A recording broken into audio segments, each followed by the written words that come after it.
Welcome back to the Sports Source. This segment brought to you by Tennessee Urology Associates. 10 years ago, I went through a cancer battle, and I was way younger than the typical guy who goes through a prostate cancer fight, which made it all the more important for me to find the right doctors, nurses, and support staff to educate me on this thing, treat me, and take great care of me. And they did.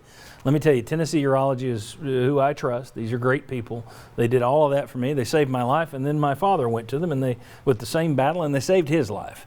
Tennessee Urology Associates. You'll get no greater praise for anybody than I can give to them. If you need a urologist, and guys, it's something to take seriously, this is the group to turn to, TennesseeUrology.com. All right. We all know the mess that Josh Heupel has inherited. We got about 4 or 5 minutes here, 3 or 4 minutes. I want to know what his bosses can do. Danny White, Donnie Plowman, Randy Boyd, what can they do to help him survive long term? Because I got a feeling we're going to be sitting here in year 3 and people are going to be judging him saying, well, he's not the guy. Mm-hmm. And I'm looking at it thinking, depending on the NCAA, I might not even start judging him until year 3, depending on what he's got. What, if anything, can his bosses do to help him? Well, is allowing him to cheat out of the question? I think, according to Donnie Plowman at that scary press conference, I guess a time machine's out of the question too, and go back and undo some of these things. My initial thought, John, when you asked that question, was to mitigate the NCAA penalties. I think that could be the thing that might help you the most. You're going to get a bowl ban of some sort.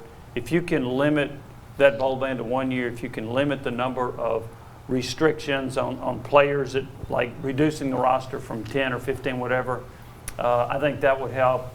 I don't know if the NCAA is looking to punish you on official visits and stuff like that. If you can mitigate some of that, I think that would help Heupel. I don't know if they can, but if they can, and through Michael Glazer, the attorney they hired, that might be something that would help Heupel through this.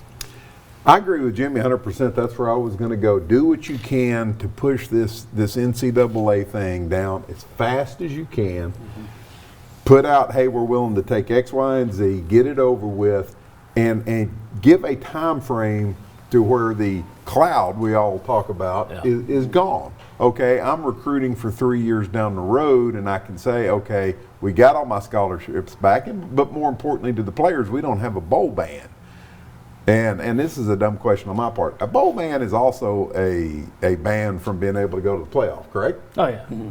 Okay, now, we all know Tennessee is not anywhere near that region. But here's the thing. If you're a kid, you want to think that at some point that's going to happen. I mean, you're thinking unrealistically. So, I mean, I'm not saying that, well, God, they're going to miss playoff. But what I'm saying is just get all of that sort of thing away from them. For the recruiting help of it, too. Yes, that's the best thing they can do. I think that would be more important than the scholarship limits as far as your recruiting is concerned. You're limited for a year. You can recruit instead of 25, 21.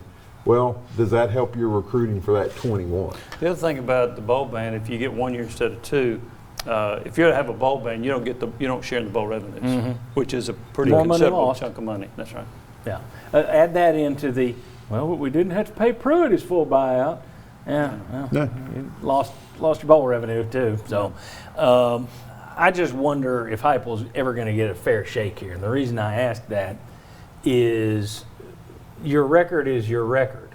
And we can sit here and say, if a guy goes 3-7 his first year, and then he's good in year 2 and good in year 3, he drops off in year 4. That 3-7 is always going to be tacked on to your overall record. Mm-hmm. So it will always work against you, no matter what circumstances are. No matter what you inherited, no matter what the NCAA stuff is, people are always going to use those 7 losses or 8 losses or whatever against you. You never erase them. So if you're bringing a guy in who's going to have built-in losses for a year or 2, I just don't know that he's ever going to get a fair shake here. Well, and there's the other thing, too. Who you lose to matters. I think people around here still go, we'll beat Pittsburgh. Yeah. I mean, would you think this team will beat Pittsburgh next year, right now? I think right now, probably not. Probably not. I think it's winnable, but I wouldn't bet the house on it. We got to get out of here. Bob Hodge, thank you. Jimmy Hyams, thank you. Thanks to Jerron Mayman. Thanks to you. Enjoy Selection Sunday, and I'll be tweeting after the picks about who went where. See you next week.